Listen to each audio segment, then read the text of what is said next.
A paz do Senhor Jesus, meus irmãos e amigos, estudantes de teologia do IBAD, do curso médio do IBAD. Hoje, capítulo 3 da unidade 1, quarta-feira, permitindo Deus, estaremos juntos, presencialmente, para estudarmos a unidade 2. Hoje, então, vamos comentar sobre o terceiro capítulo da unidade 1. O título de hoje está aqui na página 35 do nosso livro, certo? Geografia Bíblica. Página 35, a peregrinação pelo deserto. Para contextualizar aqui a questão do povo no deserto, com um contexto geográfico, né? Primeiro temos que entender que o povo de Deus estava no Egito, certo? Que não era a terra deles, sendo eles descendentes de Sem, como falamos na aula passada, ou na primeira aula, não lembro, desculpa. Como descendentes de Sem, era normal que eles não estivessem na África. O Egito é África. Mas estavam lá porque houve uma crise mundial, uma crise de fome. E o Egito era o único país preparado para alimentar as nações. Olha que interessante isso, quem diria, hein? Um país pobre como é o Egito hoje, naquele tempo, era a maior potência mundial. Estavam preparados para alimentar as nações. Viam povos de todas as nações adquirir alimento no Egito. Então o Egito se deu muito, assim, comercialmente falando, o Egito se deu muito bem com a crise mundial. É aquela velha história, né? Na crise, enquanto alguns choram, outros vendem lenços. Entendedores entenderão. E o Egito, ele estava nessa situação, né? Deus usou um presidiário para poder ajudar o faraó a montar um plano estratégico para combater a crise, nem combater a crise, né? É se prevenir contra a crise. E, para a glória de Deus, o egípcio, o faraó que estava lá não era egípcio. Olha que coisa interessante, para se entender. Lembra que eu falei na aula passada sobre a Mesopotâmia? Que a Mesopotâmia era uma região que nunca fixava um povo só, sempre tinha guerras por território. O mundo é assim, na verdade, né? A guerra por território sempre existiram. Você vê exemplos pequenos até grandes exemplos. Você vê Jerusalém hoje, Israel hoje, é uma disputa por território entre muçulmanos e judeus. Você vê a faixa de Gaza, que é a atual faixa de Gaza hoje, que biblicamente seria a terra dos filisteus, hoje chamada Palestina. É uma confusão com esses nomes, né? Mas é fácil de entender, não é difícil. Não tem um mapinha aqui, senão a gente mostrava no mapa. Mas assim, você vê uma guerra de território, né? O povo quer a extinção do povo judeu, quer tomar aquele território de volta, e acusam os judeus de causar genocídio em Gaza, e por aí vai. Estados Unidos, que o Trump tentou tomar entre aspas a Venezuela, Porto Rico, que pertence aos Estados Unidos, e a guerra por território, ela é algo assim, desde dos nossos antepassados mais longínquos, sempre houveram isso, né? O ser humano sempre vive em guerra por território. Mas enfim, quando houve a crise mundial de fome, o ex-presidiário José estava como governador do Egito e o faraó desta época não era um descendente de Cã. Olha que interessante isso. Ele era um Ixo. Ixo eram povos semitas. E o que um semita estava fazendo na liderança de um governo de um território de Cã, dos filhos de Cã, na África, que é o caso do Egito? Guerra por território. Eles tinham tomado o território egípcio. Só que eles não mudaram o nome do país, eles não mudaram os costumes, não, mas eles tomaram o território. Quando José é apresentado a Faraó, foi fácil Faraó se identificar com José e colocar José como governador. Por quê? Ele era um faraó semita, era um faraó Ixo, que estava dando poder a um semita também.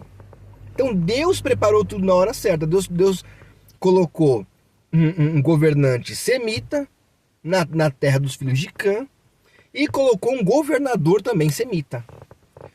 Por que tempos depois escravizaram o povo hebreu? E é esse ponto eu quero que você preste bem atenção, porque isso aqui é muito interessante.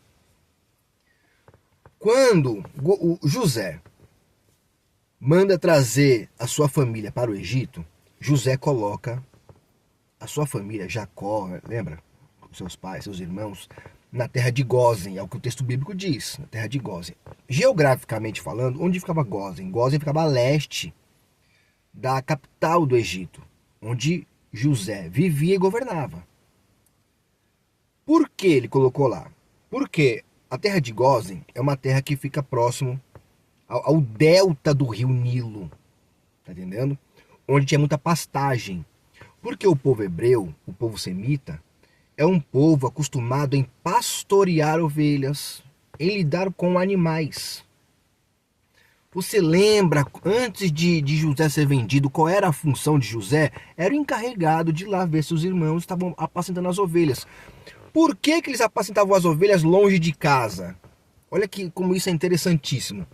A ovelha, ela é diferente do cavalo, por exemplo. O cavalo, você pode muito bem ir lá, cortar a pastagem e levar pro boi comer, pra vaca comer, pro cavalo.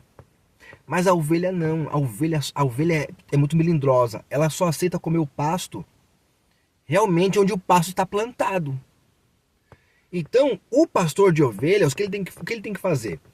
Ele tem que andar com as suas ovelhas procurando um pasto verdejante para elas comerem.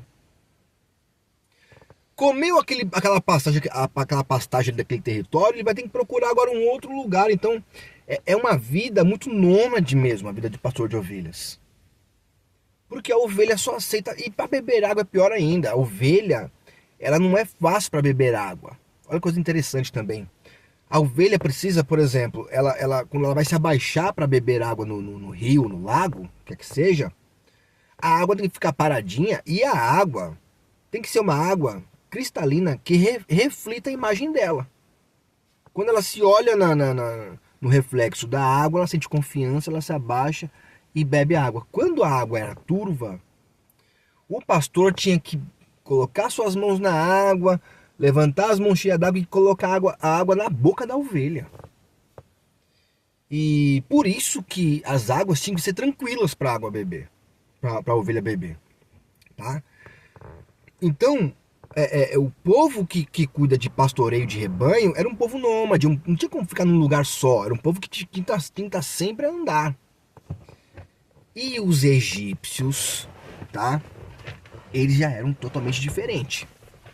O povo de Cã, os filhos de Cã, eles já eram um pessoal que cuidava de plantação. Não é à toa que lá, no Egito, foi que nasceu o papiro. O papiro é uma planta. Que aí deu origem ao papel. E por aí vai. Pois bem. Outro detalhe também. O povo que mexe com rebanho é um povo que fede. E os egípcios consideravam os pastores, o povo que cuidava de animais, como um povo imundo. José, ele como governador, ele estava totalmente adaptado ao sistema do Egito. Se eu olhasse para José hoje, você diria um egípcio, não diria que era um hebreu comum, um semita, né? Mas, o que José faz? Estrategicamente, José traz a sua família para a terra de Gósen, que era uma terra ótima para cuidar de rebanho, para cuidar de ovelhas. Que sempre havia pastagem ali no delta do rio Nilo, que é o maior rio do mundo, é o rio Nilo. E ao mesmo tempo é afastado da população egípcia comum que vivia mais na região central. Só que não era tão longe assim, porque dava para José ir visitar sua família de tempos em tempos. Porque se José traz a sua família para o centro, ia ter choque cultural. Os hebreus, e o Jacó e sua descendência constantemente ia ouvir volta para tua terra, volta para tua terra. Eles não se misturariam. Essa pesquisa, esse negócio é de hoje, isso aí sempre existiu. Tá? Esse conflito de regionalismo. Um paulista, quando vai pro Nordeste, o pessoal gosta de tirar um sarro. Eu sei porque eu já fui. Eu fiquei 6 meses no Nordeste em 98, 9 meses no Nordeste no ano 2000, 4 meses no Nordeste no ano 2002. Em 2011 fiquei 5 meses no Nordeste. O paulista no Nordeste, o pessoal tira sarro. Mas isso é outro detalhe. E o nordestino, quando vai para São Paulo, o que acontece também? Todo mundo é paraíba, todo mundo é baiano. Gostam de tirar um sarro também, não é? Esse regionalismo sempre existiu. Você vê lá no Brasil esse negócio de o povo do Sul com o povo do Norte. E por aí vai. Eu parei para refletir aqui, que é um assunto sério e chato, mas não quero entrar por esse detalhe não, tá? Vamos para o texto aqui. Vamos contextualizar a situação para a gente poder entender o capítulo de hoje, tá? Então, o que acontece? Quando os egípcios tomam de volta o governo, lembra que eu falei no começo que o governo estava sendo liderado por um faraó que não era egípcio, era um Ixo?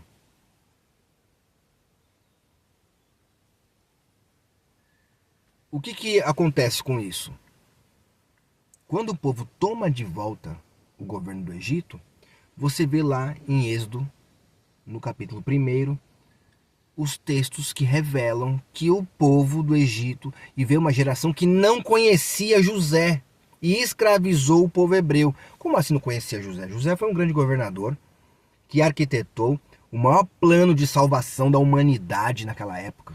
Eles não conheciam José. O texto diz lá, não conheciam José.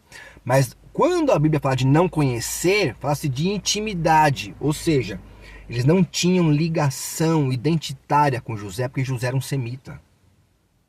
Caiu o imperador, o faraó Ixo, também todos os frutos daquele governo começaram a ser alterados. Você sabe, muda governante, muda as regras, mudam tudo. Tá entendendo? Muda muita coisa. Foi aonde o povo hebreu foi escravizado, e então o povo hebreu começa agora a clamar a Deus e tudo mais. Então José teve uma preocupação em preservar a cultura do povo hebreu, colocando eles numa terra separada, mas uma terra próspera e uma terra personalizada para criadores de gados, para criadores de ovelhas, tá? Quando eles saem então, são libertos do Egito, eles não seguem uma linha reta, direto para a terra prometida, que seria Canaã. Não, o que eles fazem? Eles descem para o sul. Deus não permite com que eles vão pela Filistia, que é onde hoje é a faixa de Gaza, porque os filisteus tinham uma tecnologia na época que era muito avançada, que eram as questões de fabricação de espada, fabricação de faca.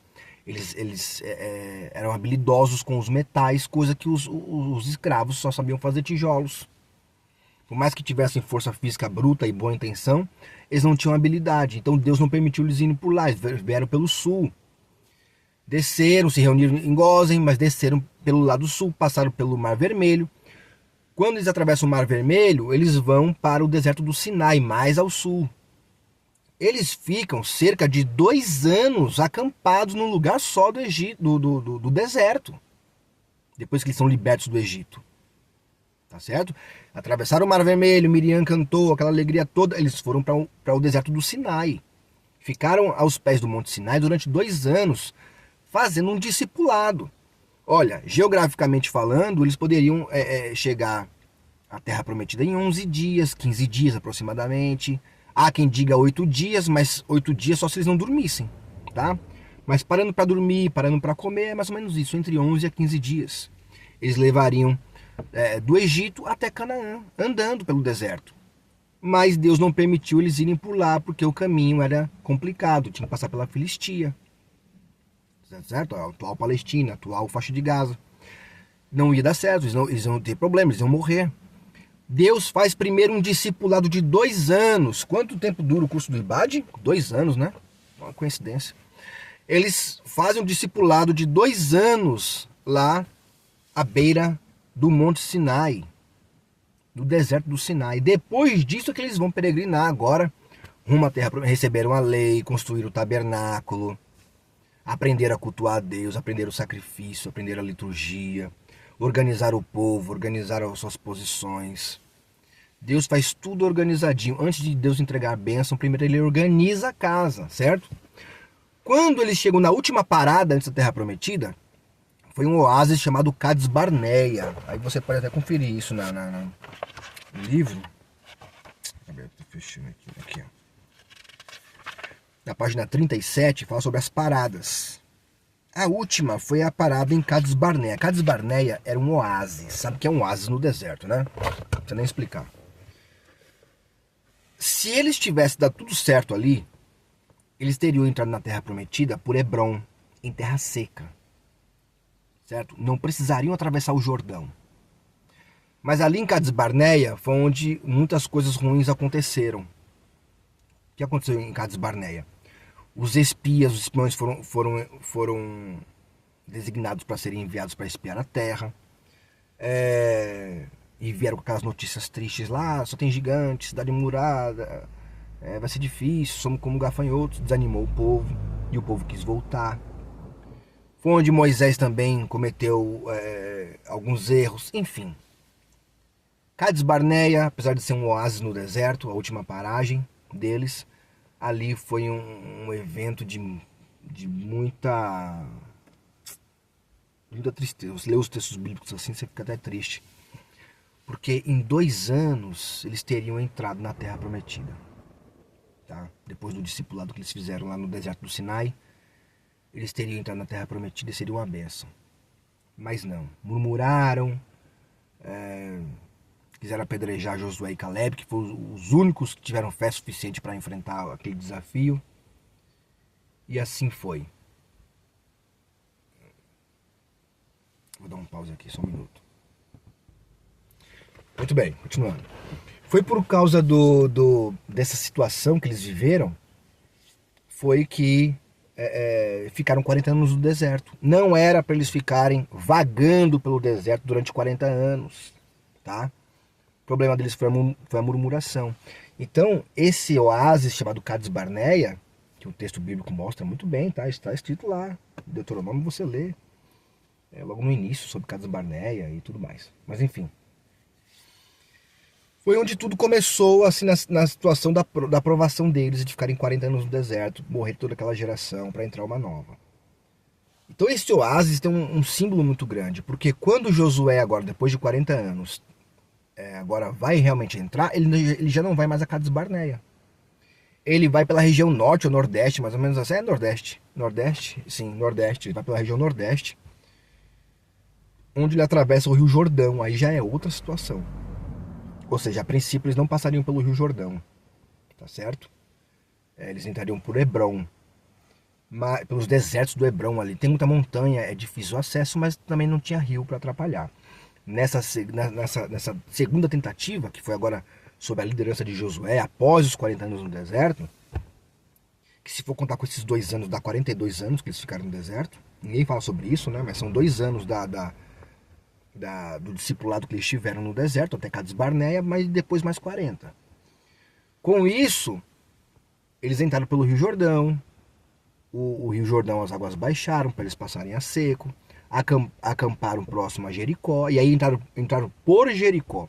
A primeira entrada seria por Hebrom, a segunda entrada, que é onde eles conseguiram entrar, foi por Jericó. Essa foi a peregrinação do povo no deserto. Se eu tivesse com um mapinha aqui, com a lousa, a gente ia comentar muito mais coisas interessantes sobre isso, mas assim, só falando, fica difícil mexer com a imaginação dos alunos, tá?